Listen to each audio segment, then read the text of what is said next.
Here we are. It's the evening after the Canes Corner podcast. I'm Adam Gold. I'm here all the time. That's Brandon Stanley. We'll see if the sky falls while we're talking about this. The Hurricanes 5-2 loss in Toronto. All right, let's first of all let me get through some particulars. The podcast is brought to you by the Aluminum Company of North Carolina. You guys all know about that. Hamlin Road and Durham, aluminumcompany.com. Was got to mention the sponsor. Sammy Han is great. Sponsors all these podcasts. Sponsors all sorts of stuff. I do commercials for him. He's great. Products are great.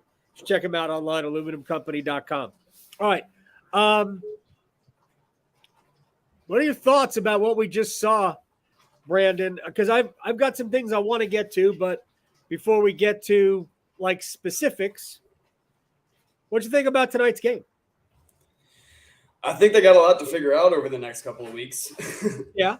In broad strokes. I'm not sure how you're going to configure this lineup because Sebastian Aho is kind of struggling right now. And I think that's at least partially because Seth Jarvis is struggling and Puljujarvi's not really that guy.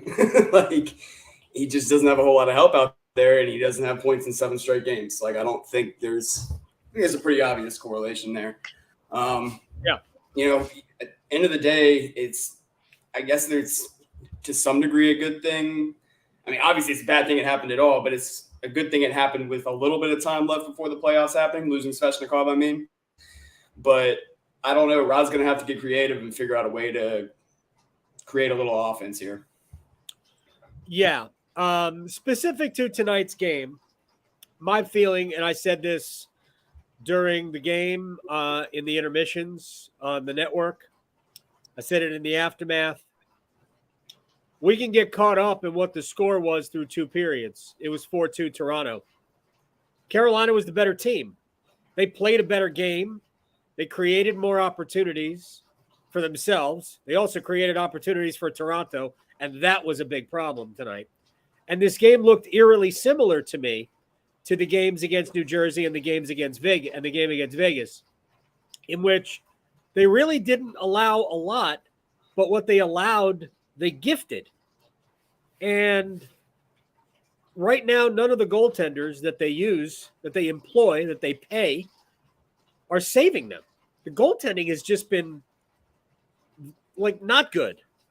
Like, I don't think any of the goals were bad tonight, but I also think that, feel free to make a save. It's okay to make a save, right? Right. I say this about the Stahl line all the time. You've heard it. They're not paid to score goals, but they're also not paid to not score. So mix one in. That's another line, by the way, that has gone dry offensively. And their defensive game is not what it was a month and a half ago either. Feels like they're getting a little worn down.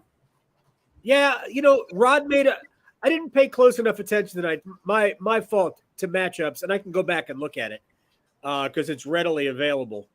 But the change he made against Winnipeg, and Rod never wants to admit that there's a method to any of these things, which I think would actually change some people's opinions of him as a coach. The people who don't think he's that great a coach, that he just has one style and that's all he does, as though he doesn't make adjustments. But against Winnipeg on Tuesday, they didn't have the Stahl line playing against either of the 2 scoring lines. The Stahl line played against the Adam Lowry third line, which is nothing. Right. And they played like 13 and a half, 14 minutes. They played what they had been playing maybe at the beginning of the year or even last year, in terms of being more of a, hey, it's just a good checking line. That's what they're going to be. And I thought maybe, and I have to go and look at numbers for tonight, and I can do that in a second. But I think maybe we're going to start to see a scaling back of that line against other teams' top lines.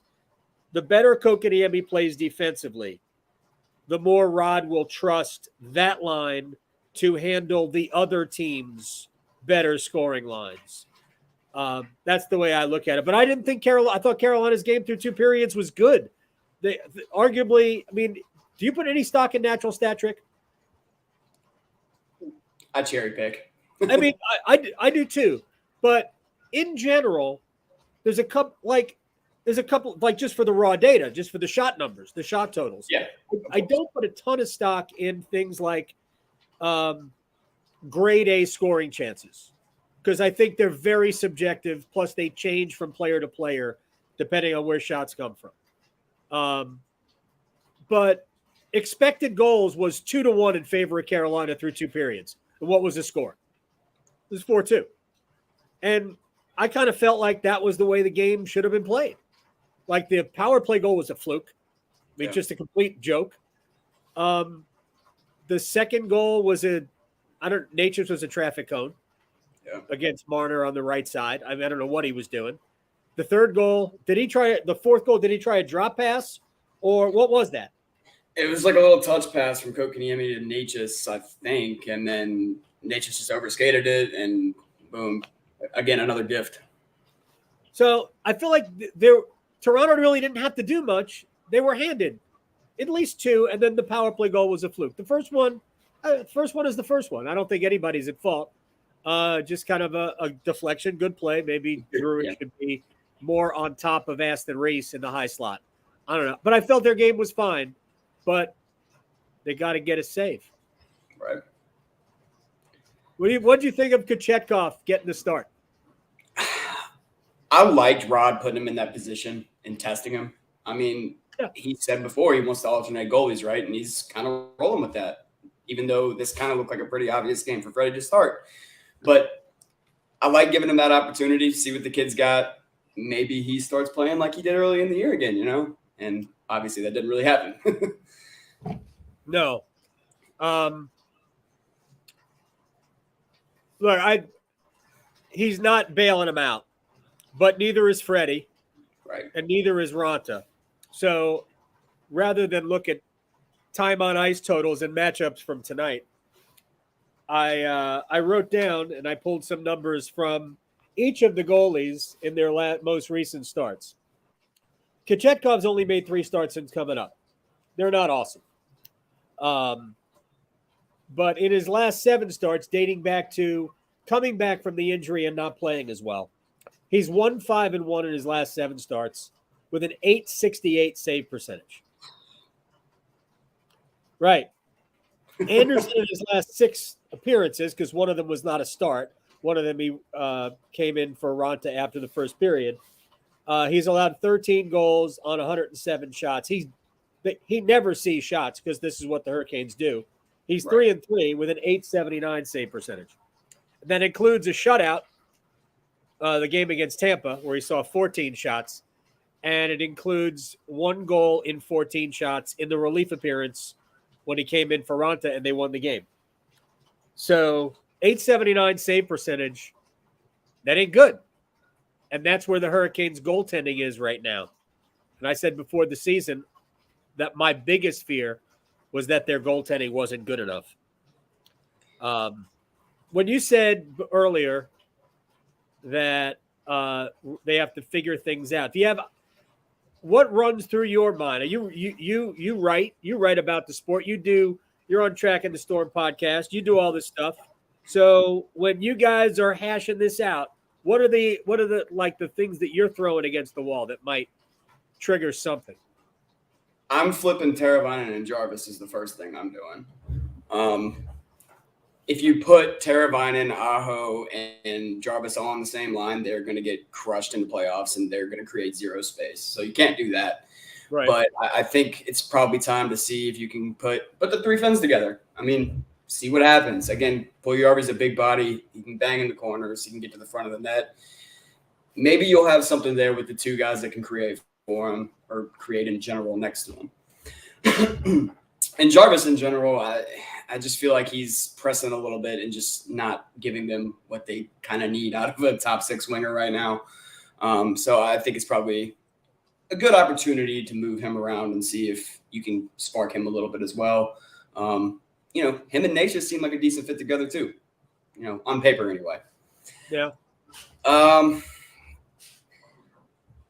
don't know. Like this is the hard part. It's like here's where I think that it's maybe it'd be a good idea for the head coach to be less set on keeping Stahl, Fost, and Martinook together. yeah. So, and I'm glad you said it's Teravainen and Jarvis flip. I don't even know if I would flip the two, but I would put Teravainen with Aho. I was thinking that too. And Jarvis, I don't know about leaving. Yeah, I don't know about leaving Puljujarvi there. Right. I'm not sure. Like, I know he's big. I know he's physical and all of that. I haven't seen anything that says complimentary to the other two guys, though. Yeah. What I see from him is a fourth line physical body, and that's fine. I think he's played pretty well, like for that since he's come over. But I haven't hated him. There's no offense there. Like there's just not. Right, and that's the problem is that I don't like him in a top line role.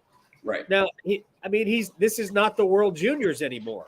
Yeah. So what happened at the World Juniors, where he was amazing, he was bigger and faster than everybody. Right. That's not the case. Right. So I like him as a fourth liner. I don't like him playing with Aho and Jarvis.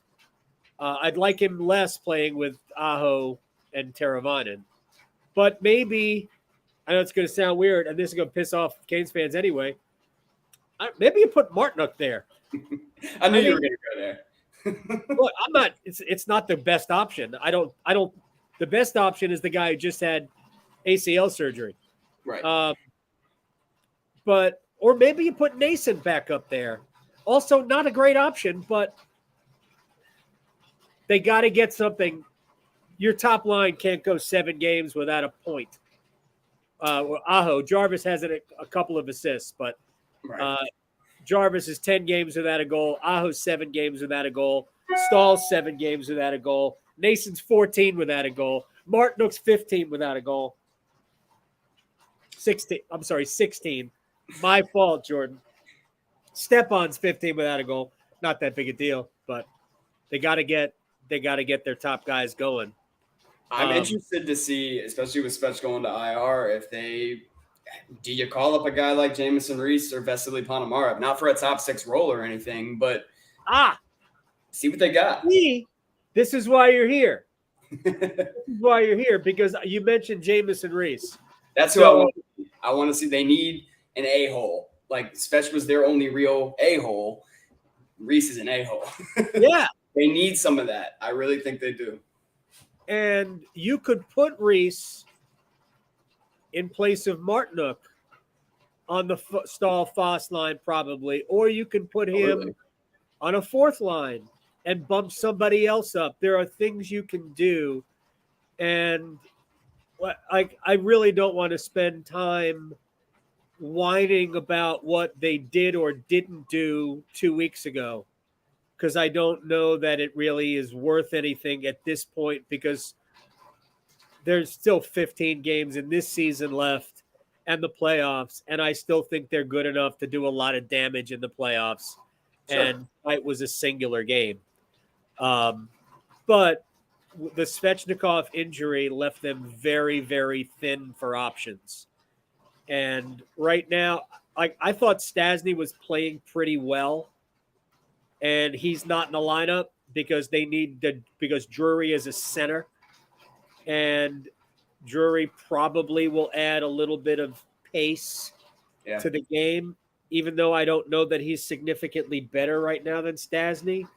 But it seems like Stastny should be able to find a spot somewhere on this team, since, he's got 8 goals, not a lot, but heck, if he didn't take the first 20-some-odd games off, he might have 13 right now.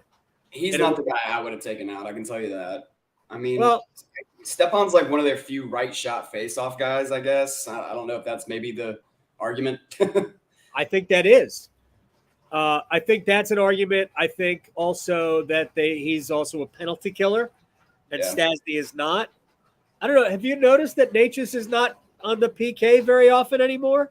I have noticed that, actually. It is something he's definitely tapered off in that area. So, like I said this again tonight, Natchez' game has reminded me more of last year, the last couple of weeks, than I wanted to, except that he's at least still scoring goals. But his management of the puck has left a lot to be desired the last few weeks. And I know Rod is not happy about that. And I wonder if that's why he's not taking a lot of shorthanded shifts. So my co-host on Tracking the Storm, Matt, actually said this the other day, but he looks a lot like he did last year. He's trying to do too much. He's pressing, and I think it got worse when Svechnikov went down because now he's like, maybe he feels some pressure, and he's like, now I kind of got to be one of the big-time guys and fill some of that void. And, yeah, been pretty brutal. I mean, I know he looked good in the first 10 minutes of the game tonight. He was creating. He was fast. He was noticeable. And then he stayed out on the ice too long, and he was a traffic cone on the Marner goal that made it 2-0.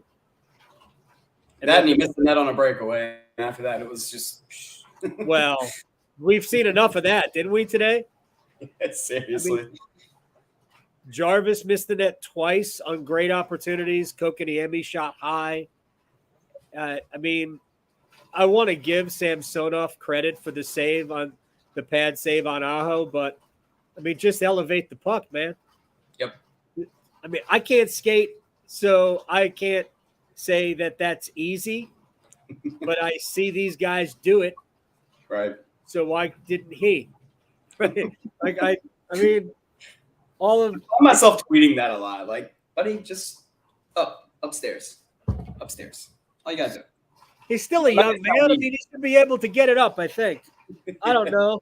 But that's the other thing I wrote down is to bring up Jamison Reese. And I was trying to come up with line combinations. And Rod hates that anyway. He hates when everybody suggests lines to him. But I'm going to go to somewhere in the chat. And by the way, if people are listening to this, if you subscribe to it, you can even click. There's a notify button that notifies you whenever we're doing this. And hopefully this will be more of a regular thing as we get toward the end of this season and into the playoffs. Samuel actually makes a very good point. How about a Teuvo, Aho, Fost line? And when the Hurricanes got Jesper Fost as a free agent a few summers ago, I remember watching him with the Rangers, and he played in their top two lines. He was a top six forward for them. He played with Zibanejad and Artemi Panarin. He was the third guy on that line. So he's very good playing up. That is, I think, a wonderful solution, or could be. I don't know if it's a solution, but it's a possible answer to what their problems are right now, is that finding somebody to dig the puck out of the corner and help create. Exactly. And Fost can't finish. He's a Swedish Puljujärvi. But I mean, that would not be the worst thing that ever happened, is to just give it a shot. But they probably have to break up that stall line, which is something that Rod does not want to do. I wouldn't mind seeing Puljujärvi on that line. That's the flip side of that. I think him and Stahl would be. Yeah, that would be miserable to play against. I mean, theoretically it should be, and he's probably a better skater than Fost is at this point.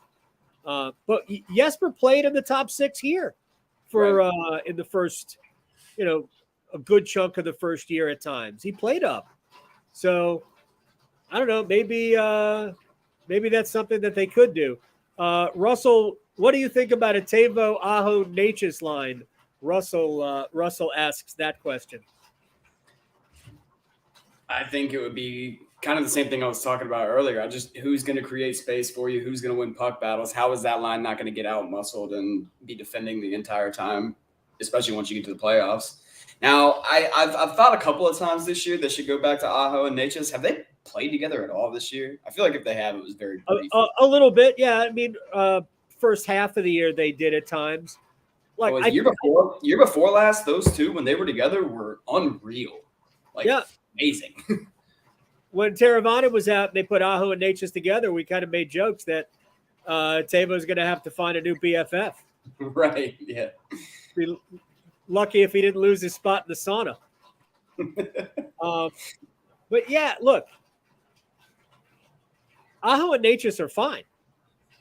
I think they get out together during, 3-on-3 overtimes. Mm-hmm. But the truth is that right now, I mean, I don't know How if thin that would you be their problem. like after that too? Say again? How thin would you be after that too? That that's okay. I lied. I'm just going to bring it up simply because it's part of the conversation. I think they brought in Pacioretty for a reason, right? And it's funny because he only played one game, and we all knew he'd be out for the year anyway. They also signed Andre Kasha, not to be on their fourth line, Right. but to play in their top 9 and score goals. They thought they really had a steal. He's a good player. He just can't stay on the ice. Like, cannot stay on the ice. I mean, at some point, everybody knows this. Like, he's never been able to stay healthy. That this was they tried to trade for him 2 other times. I remember back in Anaheim. I remember that. Yeah, one of the deals was done, and Anaheim had to nix it because they had a bunch of other forwards get hurt. So they just said, we can't do it right now. We don't have enough forwards to play. I can't trade a forward for a defenseman because it was going to be Kasha for Fleury. And by the time they had other healthy forwards, he got hurt. So they were not making the trade then. And it was a concussion then too. So Hurricanes were not trading for a guy with a concussion. Right. But, I mean, he played one game. But they signed him. He was supposed to be on his team. So that's going to be it's going to be 81 man games lost for Andre Kasha. And Max Pacioretty is going to be 77 man games lost because of injury. And Svechnikov's going to be whatever the balance of this year is, man games lost. And it's funny how I read the other day that the Hurricanes were finally facing some injury adversity, and I wanted to punch somebody because, I mean, I understand that Pacioretty wasn't here last year, but they didn't sign him when he was hurt. He got hurt after. I can't even. But they never replaced Pacioretty, right? Or Kasha. So when Svechnikov goes down, now there's like how many guys that can score? Yeah. You have 4 guys who can score now. Do they have 4? That's what I was going to ask. Do they have 4? I mean, I'll give Shea and Burn. Yeah, I was going to say, are we going defense too or just forwards? I don't know if they have 4 forwards. I mean, theoretically, they should. Jarvis, right? Jarvis, Teravainen, Natchez, and Aho. Those are your 4 scores. Kokoniemi's got goals, but I wouldn't call him a scorer. All right, no. You want to talk about Kokoniemi for a few minutes? Do you like what you see? I do, and I think he's, if nothing else, I think he can be your long-term 3C after Jordan Stahl's gone. And the way he's playing lately, maybe more than that. Like, I don't think he'd be a great 2C. I don't think he's going to be a 55, 60-point guy. But I like the way, and he can move up in a pinch. He's another guy that, like, if somebody does go down in your top 6, he can definitely move up and succeed. But, I mean, we're going back to the depth of this offense right now. If he's been one of your best players, and he has been, not a slight to him, but it kind of speaks to the issue we're seeing right now. And why I think, again, I'm not trying to have this conversation either. I've stayed away from saying it about the trade deadline, but, like, there's some merit to it. That's all I'm going to say for the people that did get really upset when the Hurricanes didn't add somebody because, now they lose one player and they're in a lot of trouble. Like, calling a spade. Yeah, I mean, I think they're in the same spot that they were before the trade deadline. I mean, that's not the same, obviously. I can't. That's dumb. You're missing a great player. Yeah. But there's nobody at the deadline that they could have added. Right. Seriously, nobody at the deadline that would have made up for the loss of Svechnikov. Yeah. So to me, it was just they really should have taken the opportunity to replace Pacioretty. But I also understand that there really wasn't anybody that fit that bill either. I mean, other than Kane, and Kane didn't want to come here. He was only accepting a trade to the Rangers. I didn't End want of discussion. Right? I mean, Tarasenko, yeah, but this team didn't want to do a rental. Although I don't think the Rangers gave up a ton for him. They didn't. I mean, Sammy Blais, who, by the way, has outscored Tarasenko since the trade, 6-4.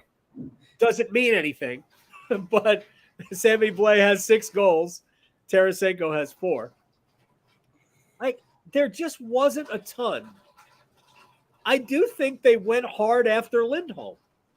I was going to bring him up in just a second. That's more of an offseason move, knowing how Waddell operates. But I'm going to keep my eye on that this summer because, I mean, it's a great fit. Like, he really is. And I was always a big fan of Lindholm. I said it at the time. I was like, you shouldn't trade him. He probably needed a change of scenery to really break out. But, like, we always saw it. He just never really put it together until he got to Calgary. But, man, how nice would he be to have in this top 6 alongside, Svechnikov, Necas, all those guys. Which is why I think they really tried. Yeah. I heard some rumblings about Calgary too. Well, I think everybody did. I think eventually it did kind of come out. But. Yeah, well, they fell apart, and I knew they were. I mean, I was surprised they didn't break it up during the year. Yeah. I think they will break it up in the summer. I think so too. And I think Carolina is going to try to get Lindholm in the summer, and Lindholm would be absolutely perfect as a 2 center. Yeah. Perfect. He's a better, bigger version of Trocheck. Yeah. He can kill penalties. He can win faceoffs. He's like 60% in the dot this year. I was looking at that the other day. He is a dream, and he wants to play for Rod so badly. Really? Oh yeah. Oh my gosh. Totally wanted to play here. He was crushed when they traded him, and then they traded him to the coach he hated. Right, I do remember that. It was the total double whammy for Lindholm, but Lindy became a great player. Yeah. I'd love to have him. But I think it's an off-season deal. But they need something like that from the right side. Colin asks, just curious, was there ever any actual talk about bringing Nino back? I don't know if Colin means before the season or at the deadline. At the deadline, I don't think they thought they needed him. What would you have said had they brought Nino back? I can't remember if I heard a rumbling about him or not. I'm just gonna shut up actually because I probably shouldn't say anything. No, don't shut up. Don't shut up. No, I mean, had they brought Nino? People I talk to, sometimes they know things. That's all. Okay. And I think they actually said they kicked the tires on Nino, but I can't remember 100%. So that's why I was just like, you can say it. What, at the deadline? At the deadline, I feel like I remember them. They checked on him at least. I'm pretty sure I heard that. Here's my only problem with Nino. He does nothing in the playoffs. I mean, it's not a nod. It's just that's the way he is. Nino, when the game gets faster, he disappears. Yeah. So he's just one of those guys. I love Nino. He's a great guy, and they would welcome him back on this team. And he would always be in a different role. You could put him probably on the left side of Stahl and whoever and Fost, and that line would get back to doing what that line did. And then you could deploy Martinook in different ways. But I don't believe that they wanted the second year of Nino based on the way they have their team structured and what they want to do. Which is why I think they went Puljujarvi ultimately, because I think they're going to offer him a low contract for next year. And it'll probably be a 2-year deal. Right. Because I think he's the replacement for Fost ultimately. Mm-hmm. So I don't know. We'll go like 2 more minutes here. Where do you think this team is right now, Brendan? They're in a rut, is what they're in, and it's a really, really poorly timed one. But it's something that every team goes through. It's just happening at a time that's exacerbating it because they're going against the Devils, they're going against the Maple Leafs, they're going against all these other on-paper contenders. And I wrote an article about it not that long ago saying this was going to be a big month. We were going to learn a lot about this team. Of course, this was before the Svechnikov injury. And, having that happen and then now the goals drying up and just the team not looking great, it's tough. But again, I think it's a culmination of a lot of bad things happening at once. And I think they're still a much better team than they're showing right now. And I totally agree with you what you said earlier when you said this is still a team that can make noise in the playoffs. They can. Oh, yeah. Their margin for error is a lot smaller without 37. Yeah. They're going to need a whole lot of things to break right. But it's the thing about the playoffs. It's March, man. March Madness. Look, you got one seeds dropping. Purdue. Yeah, Purdue losing today to Fairleigh Dickinson, whoever that is. Right. I have been drunk on that campus before, by the way. I don't even know where it is. So Teaneck, New Jersey. Okay, that checks out. Teaneck, New Jersey. I've been drunk on that campus. You've heard me say this. The Hurricanes are not about goal scoring. They're about goal prevention. They need their goaltending to get better. They need to stop giving the puck away. And they need the penalty kill to be great. The power play goal tonight was a fluke, but it was a power play goal. Was that a soft call or what? That was the stall penalty, right? Yeah. Yes, it was a soft call. I mean, he just kind of ran into him and he fell. I guess it was boarding, right? I mean, it was polite boarding, but it was boarding. Yeah. It was polite boarding. That's a good word for it. I do want to make one more comment about what you just said. I do think it's interesting that they've kind of I made a joke the other day that after the Svechnikov injury, the Hurricanes would try to win 0 to -1. Like they need to lock it down and be a defensive team. And I feel like I don't know, it kind of seems like they're sacrificing for offense, and that's what's leading to some of these chances, and it's backfiring on them. Yeah, so I think that is one thing that maybe they need to reassess a little bit and just kind of try to get back to who they are. I don't know. Be a trap team, whatever. No, I don't know that they're going to do that. No, they won't. Their forecheck's too important. Yeah. So, but they're going to lean on their defense. And fortunately, their blue line right now, and knock on wood, their blue line is healthy. And Burns and Slavin are both playing well. I love the way Burns is playing. Pesce and Shea. Brett's gone through some tough moments in the last few games, last few weeks. Yeah. But I ain't worried about Brett Pesce and Brady Shea. And they're providing, you've got Burns and Shea providing offense. And Ghost hasn't scored since the first 2 games, but he's fine. And I think he's battled pretty well for his size. Yeah, even in his own end. I don't think he's been awful. He's a good skater, and now he's playing with a great skater. Yeah. So it's a good compliment. I wish they would have gotten some size at the deadline. I wish they would have gone for some depth that way. Frankly, I don't want to put Dylan Coghlan or Calvin DeHaan on the ice if I don't have to. Nope. And I wish they would have gotten a depth defenseman who could step in before those guys. I wish they would have gotten some other, just a little bit of size up front. But other than that, my only fear is that the goaltending won't get better. And if the goaltending won't get better, then it's not going to matter.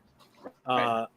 I think I'm the only one who believes this because I've asked everybody. But I think that the last 2 weeks were, hey, Peter, we need you to be our goaltender. So here's the Philly game, meaning you're going to play against New Jersey. Here's the Leafs game, which means you're going to play in New York, because we're rotating. If Freddie was the guy, then Freddie would have played the Philly game and the Devils game, and he would have played tonight, and he would have played at the Garden, and Kochetkov would have got 2 games of those.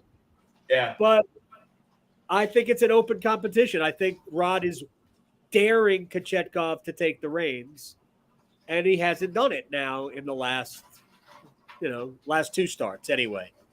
The first Philly start is what it is. Philly ain't good. But that's, to me, that's what's happened here.